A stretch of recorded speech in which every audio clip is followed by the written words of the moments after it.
Good morning, everyone. I hope you all will be fine, safe, and healthy at your home, and I hope you all will be enjoying your online classes. So, let us start our today's session. In our today's session, I have brought the study of how to predict the position of element in the periodic table. As you all know that in the previous session, we have completed the periodic properties of all the elements. Okay, so let us start to understand how the position of elements is to be predicted in the periodic table. Position means we have to identify in which group or in which period that specific element is to be present. Okay, so now here I am giving you one example. With the help of this example, I will explain the prediction of position of element. Okay, so like suppose you are having an element X, its atomic number is 12.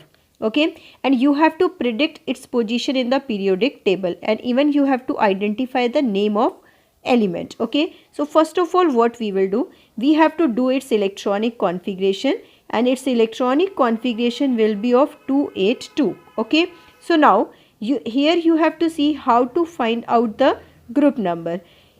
So here I am writing, if valence electrons are 1 and 2. Here you have to understand, if valence electrons are 1 and 2, then group number will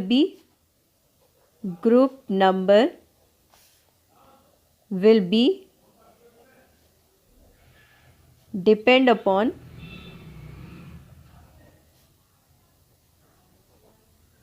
valence electron. Okay, and the period number, most probably that is to be find out numbers of shells. So numbers of shells we have to see, so that I am just going to explain. Okay, now this was the first condition. Now the second condition that I am just telling to you, if valence electrons are greater than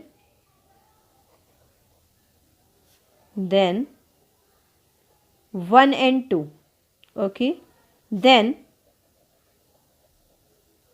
group number will be, then way how to find out group number, this is to be valence electron plus 10, it is to be done. So let us start to solve this question which I have given to you. The element was X and its atomic number was 12. Its electronic configuration 282. So you see here how many valence electrons are to be there? 2. So its group number will be of 2. As per instructions I have written, group number will be of 2.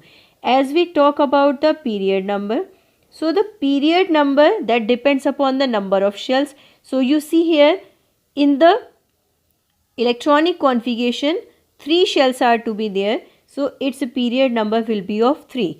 So this X, it is the element of second group and the third period. So here I am just reminding you, when I have taught the infrastructure of the periodic table, I have taught the group 1 starts from the first period and group 2 starts from the second period. So you know that this is group 1 and this is group 2. So group 2 first member, it is to be of beryllium. I have taught that trick, बेचारे मजनू का सिर बड़ा रंगीला.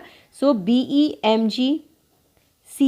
Okay, so here the third period it is to be there, second group and the third period 1, 2 and 3. So if you will see the third period element, this is of Mg, magnesium. So your answer will be of magnesium. Okay, so let us take one more example. Suppose an element A, its atomic number is 17. We have to predict its position in the periodic table. So what you will do, first of all you do the electronic configuration. This is to be of 287. So how its group number is to be find out? Because its valence electrons are greater than 1 and 2. So what you have to do? Valence electron plus 10. So it means 7 plus 10, that we get it 17. Okay. Now the period number. Period number depends upon the numbers of shells. So how many shells are to be there? 3. So that element belongs to the third period and the 17 group. So here I am just reminding you the infrastructure of periodic table.